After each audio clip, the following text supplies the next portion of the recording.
Hello guys, কি অবস্থা সবার? সবাই কেমন আছেন? আশা করি ভালো আছেন। আলহামদুলিল্লাহ, আমি ভালো আছি। বরাবরের মতো সাকিব এভরিথিং চ্যানেল থেকে আমি সাকিব আছি আপনাদের সাথে। আজকে আমি আপনাদেরকে আপডেট দিব অত্যন্ত একটা সুখবর। সেটা হচ্ছে ইতালি যেতে এখন আর আলহামদুলিল্লাহ কোনো দালাল বা কোনো এজেন্সি বা কোনো থার্ড পার্টিকে আপনার টাকা দিতে হবে না।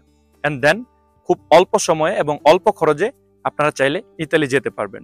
অ্যান্ড দেন যারা নিয়ে বা নুলস্তা নিয়ে বসে আছেন তাদের জন্য একটা সুসংবাদ, সেটা হচ্ছে এখন আর নুলস্তার কোনো মেয়াদ শেষ হবে না। এইসব ব্যাপারে ইনশাল্লাহ আমি আজকে আপনাদেরকে আপডেট দিব। তার আগে বলে নিই, আপনি যদি আমাদের চ্যানেলে নতুন হয়ে থাকেন তাহলে অবশ্যই চ্যানেলটি সাবস্ক্রাইব করে দেবেন এবং পাশে আসা বেল আইকনটি চেপে দেবেন। আর যদি অলরেডি সাবস্ক্রাইব করে থাকেন তাহলে thanks a lot. So let's get start the video. দেখেন, গতকাল মঙ্গলবার আমাদের প্রবাসী প্রতিকল্যাণ প্রতিমন্ত্রী মোহাম্মদ শফিকুর রহমান সাহেব, ওনাকে একটা সালাম জানাই। ওনার সাথে ঢাকায় নিযুক্ত যে ইটালিয়ান রাষ্ট্রদূত থাকে বা আছে, ওনার নাম যতদূর সম্ভব আমার মনে হয় অ্যান্তোনিও আলসেন্দ্রোর, ওনার সঙ্গে একটা দ্বিপাক্ষিক মিটিং হয়। সেই মিটিংটার প্রসঙ্গে আজকে আমি আপনাদের সঙ্গে আলোচনা করব। আমি জানি আমার বিগত দিনে আমি বলেছিলাম নর্থ ম্যাসেডোনিয়ার ব্যাপারে, আমাদের শফিকুর রহমান চৌধুরী সাহেবের সঙ্গে নর্থ ম্যাসেডোনিয়ার একটা প্রতিনিধি দলের মিটিং হয়েছিল। সেটা কিন্তু বাংলাদেশে অনেক ধরনের রিউমার্স হয়েছে। বাট আমি জানি যে ইটালির যে নিউজটা, এটা নিয়েও ইনশাল্লাহ কয়েকদিন পরে দেখবেন যে অনেক রকমের রিউমার্স ছড়াবে। বাট আপনারা সেই দিক থেকে সাবধান থাকবেন। দেখেন, মিটিং এ বেসিক্যালি কি ব্যাপার আলোচনা হয়। আপনারা জানেন যে ইতালির সঙ্গে বাংলাদেশের একটা সুসম্পর্ক রয়েছে।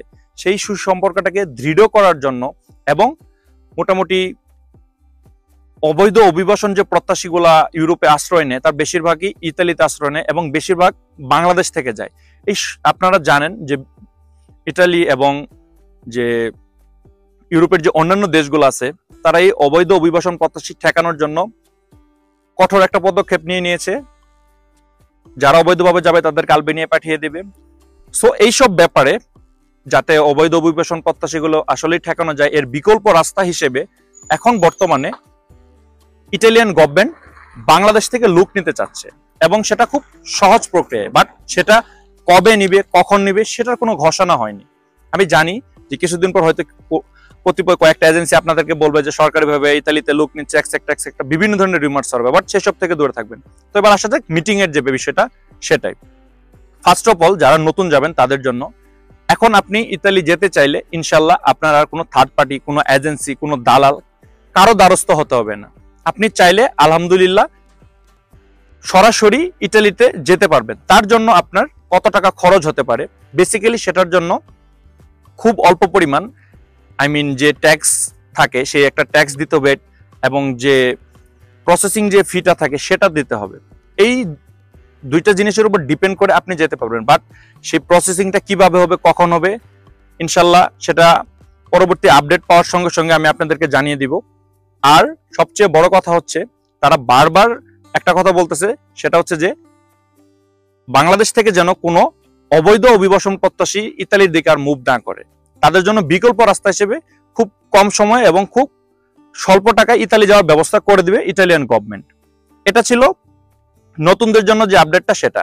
এবং এখন আসি যারা পুরাতন, যারা অলরেডি আবেদন করে রাখছেন বা নুলস্তা জমা দিয়ে রাখছেন, তাদের বিষয়ে যে গুরুত্বপূর্ণ এবং সবচেয়ে বড় যে সুখবরটা দিয়েছে সেই বিষয়ে আসা যাক।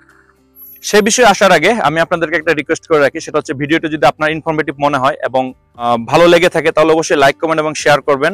এন্ড দেন আমাকে সাপোর্ট করার জন্য হলো চ্যানেলটা সাবস্ক্রাইব করে রাখবেন। এবার আসি তাদের ব্যাপারে, যারা অলরেডি নুলস্তা জমা দিয়েছেন এবং আবেদন করে বসে আছেন। তাদের যে সুখবর সেটা হচ্ছে যে ফার্স্ট, নুলস্তার মেয়াদ আর শেষ হবে না এবং ভিসাগুলো খুব দ্রুত প্রসেসিং করা হবে।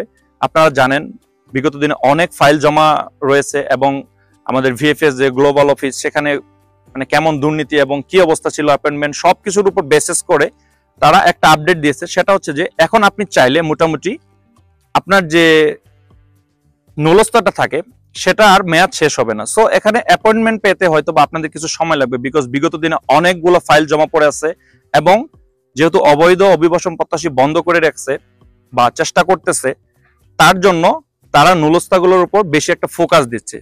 তার জন্য প্রত্যেকটা নুলস্তা খুব ভালোভাবে এবং ডকুমেন্টস গুলো খুব ভালোভাবে খুঁটিয়ে দেখতেছে, যার জন্য আপনাদের একটা সময় লাগবে।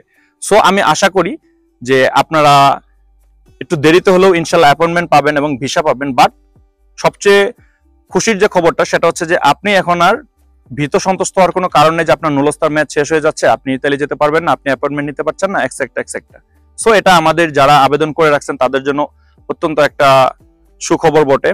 এবং আসি যে সেটা হচ্ছে যে রিসেন্টলি ভিএফএস গ্লোবালে আরেকটা নতুন আপডেট আসছে, সেটা হচ্ছে যে আমাদের যে অনলাইনের যে ডকুমেন্টস গুলো থাকে, যে জন্ম নিবন্ধন, দেন আপনার যাদের ম্যারিড সার্টিফিকেট এক্সেক্টা যেগুলো অনলাইন করতে হয়, সে বিষয়ে একটা গুরুত্বপূর্ণ আপডেট আসছে। সেটা হয়তো বা অনেকের কাছে ইম্পর্টেন্ট মনে হচ্ছে বা অনেকের কাছে ইম্পর্টেন্ট মনে হচ্ছে না, বাট বেসিক্যালি সেই জিনিসটা কি ইনশাল্লাহ আমি আমার পরবর্তী ভিডিওতে আপনাদের সঙ্গে সে বিষয়ে আলোচনা করব।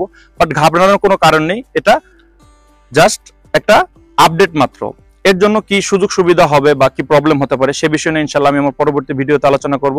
সে পর্যন্ত সবাই ভালো থাকবেন এবং পরবর্তী ভিডিওটি দেখার জন্য সবাইকে অনুরোধ করা হলো। দেখা হবে ইনশাল্লাহ নতুন একটা ভিডিওতে। সে পর্যন্ত সবাই ভালো থাকবেন। আসসালামু আলাইকুম।